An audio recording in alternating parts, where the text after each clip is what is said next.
So when I changed just this one thing in my business, it took me from taking a couple listings here or there every single month to getting over 100 listings in 1 year. And the thing I think that's more exciting for me is not only did it help me build a consistent business, but it put me in a position where I no longer had to work nights, weekends, chasing buyers. I made a business decision. I'll never forget it.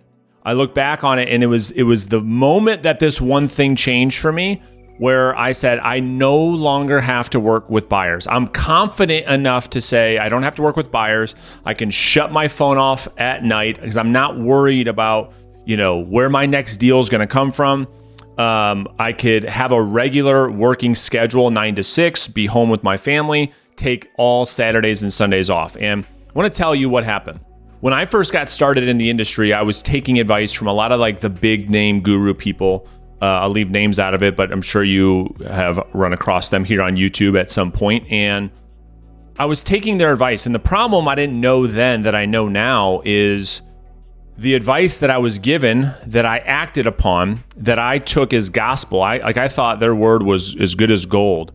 The problem with taking that advice was it wasn't until later I realized, well, they're not walking the walk. They're not actually, most of these big gurus, they're not actually listing houses. They're not out there talking with prospects today. They don't go on listing appointments today, and they don't list and sell properties right now. And it wasn't until later that I realized that. So here's what happened. I would talk to my sphere of influence, and a lot of them would tell me, yeah, when we think about buying or selling, we'll call you. And I took their word for it, right? I'm not gonna second guess. I'm not going to think they would tell me otherwise. And then I would be driving around the city, in the city in which I work, and I would find out that, a good friend of mine had their house listed with a competitor. And I would scratch my head and say, I don't understand how that's possible. I just talked to that person a few months ago, and they told me when it's time to sell that they would reach out to me. So I didn't think about anything about it. Then, I would be talking, and at the time, I got a lot of business from for sale by owners and expired listings. And I remember talking to them over the phone, taking this advice from all the gurus and the advice was this. The advice was make a whole bunch of prospecting phone calls and pre-qualify every single conversation before you go out there and you meet with somebody. You pre-qualify 100% of the time. I said, okay, I get it. And the issue, as you probably run into often, not very many prospects qualified for our meeting, because the qualification advice was given was this. So pick up the phone, call prospects, and you want to ask that prospect if they're ready to do business with you at the meeting. And if they are, you go on the meeting. If you're not, you don't go on the meeting. And if they're not ready to move forward with you in a week's time, that lead is dead. You throw away the lead. You never call them again. And, who was I to second guess that, right, as a new agent? I said, okay, cool. I follow that advice. And so I told you what happened with somebody in my sphere of influence. Well, something similar happened with, I'll never forget it until I changed this one thing. I was talking to a for sale by owner. And the for sale by owner, like many for sale by owners say, they told me, Brandon, listen, appreciate you calling. You're the 50th agent to call me. We're not interested in listing our house with an agent. We are never going to pay a real estate agent commission. And I would try to use some fancy, script or objection handler to try to convince them otherwise, try to convince them of why what they just told me wasn't valid and why they should list their house with an agent. Rarely, if ever, did it work, as you know. They ended up hanging up on me, or it would be a combative. We'd get into a fight, and then it would go nowhere. Well, same thing happened. I would drive around, and I remember this one specifically. I drove around, and there was a RE/MAX sign in the front yard of the for sale by owner who just a week ago told me, I'm not interested in working with an agent. I'm not interested in listing with a realtor. I'm never going to pay a realtor commission. So I'm not going to call people liars. I'm going to try to do what I can and try to convince them otherwise. Rarely did it ever work. And it happened again. And so then calling expired listings. And the number one objection you get, as you know, if you're calling expired listings is, hey, we're no longer interested in selling our house. And yet again, I took the advice from all the gurus and tried to use one of their fancy objection handlers to try to convince them to sell when they told me they weren't going to sell. We'd go back and forth and it went nowhere. And then I'd drive around and then I would see a Keller Williams sign in the front yard. I'm like, this is crazy. It happened with somebody I knew. It happened with two other strangers with the lead pillars that later became my pillars of really growing my business. And then I decided to change this one thing. I said to myself, well, obviously what I'm doing now isn't working. Like I was making 50, 60, 70, 80 contacts per day. I actually made another video about that on my YouTube channel about how I got 100 listings step by step. I'll link that beneath this video. You can go watch that after this. But I was making the contacts. It wasn't like I wasn't doing the work. Like I was putting in the work. I treated it like a business, suit and tie every single day. I'd be prospecting for 4, 5, 6 hours per day, every single day. I had a prospecting session Saturday morning. I had a prospecting session one late night per week. I was prospecting every first Monday of every month. I would do 100 contacts, money making Mondays. I was doing the work, but the results weren't even close to where they were when I changed this one thing. And what I changed was this.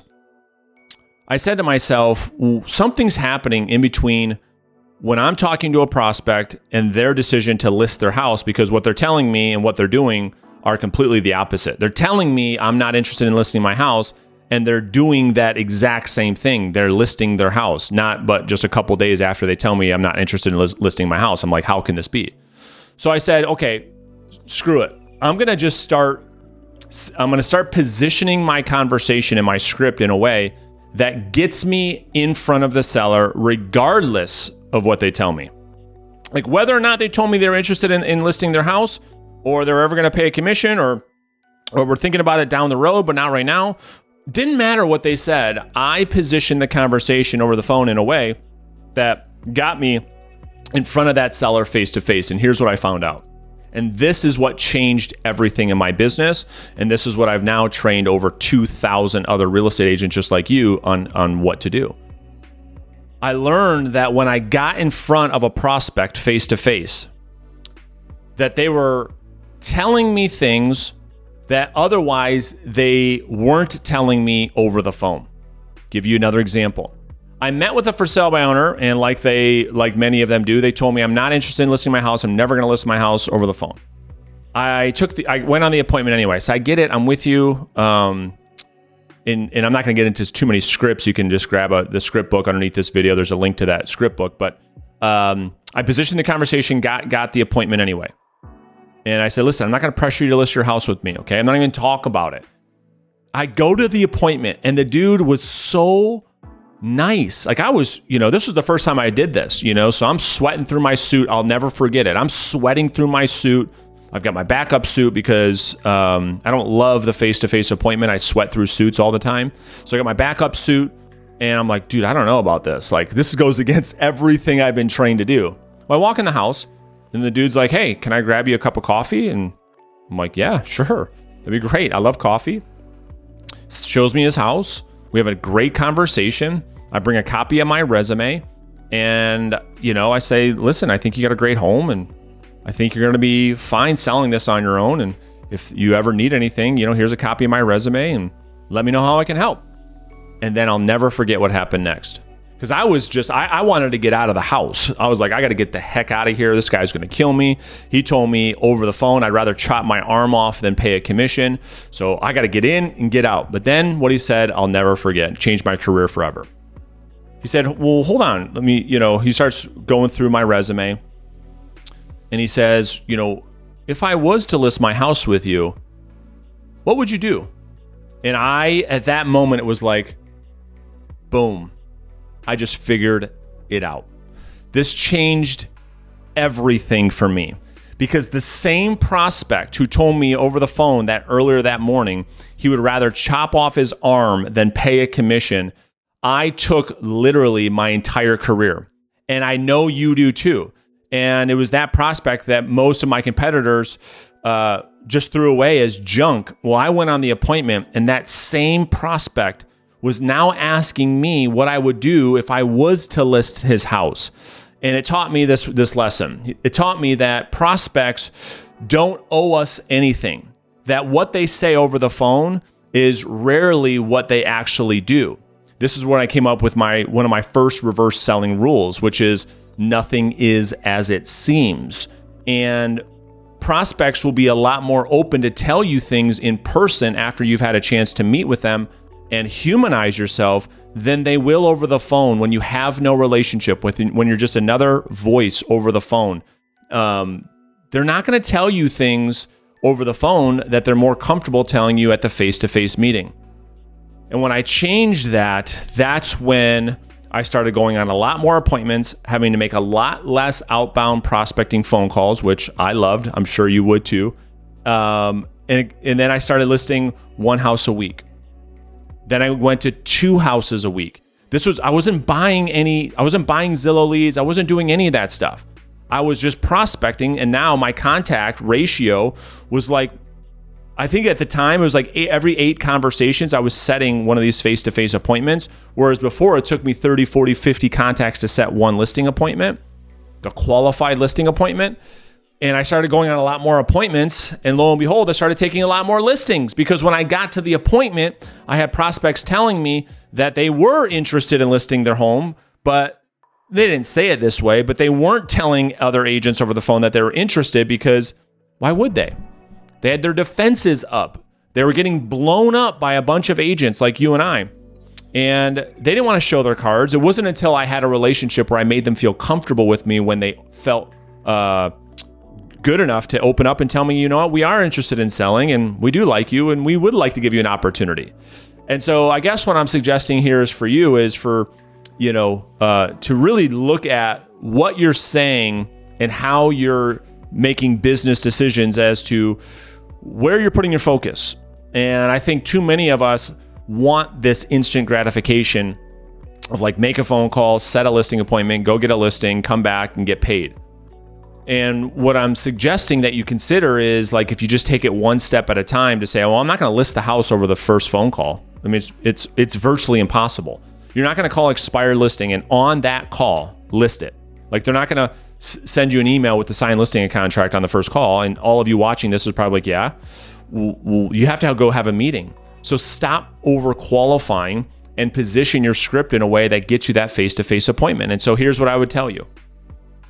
If this sounds more like your style, which for a lot of you it is, for me it certainly was, I'm going to invite you to have a conversation about potentially working with me. And so I put a link, there's going to be a link right underneath this video. And we can have a conversation about exactly what we've taught now over to 2,000 other real estate agents just like yourself, this exact same system. This exact same system that allow you to generate listing leads, 40 to 50 listing leads per month, how to convert those listing leads into face-to-face appointments, 20 of those per month, and then how to take those 20 face-to-face appointments per month and turn those into one listing per week. And so I would invite you to click the link beneath this video, jump on a call, learn about my training and my coaching programs, and then you decide if potentially working with me at this point in time in your career makes sense or not. Either way, no big deal. I think you're going to find great value from the coaching consultation, and it doesn't change the fact that I will continue to pour into you here on my YouTube channel. But maybe now is the time for you to take that next step. And so I'm going to invite you to explore, to learn about getting held accountable, to learning the best tactics, the best strategies that other agents, both new and experienced, have now learned over 2,000 times after working with me. That's now allowed them to get 2, 3, 4, 5 listings plus per month every single month. And so yeah, I mean, this is an opportunity for us to potentially work together. Click the link, and then you can decide if now's the time or not. But hopefully you got value from this story. Hopefully you got value, and it helps you to look at the way you prospect differently than maybe you did before you watched this video. So if you have any questions, you can use the comments beneath this video, and then I'll look forward to hearing from you soon. Thanks for watching.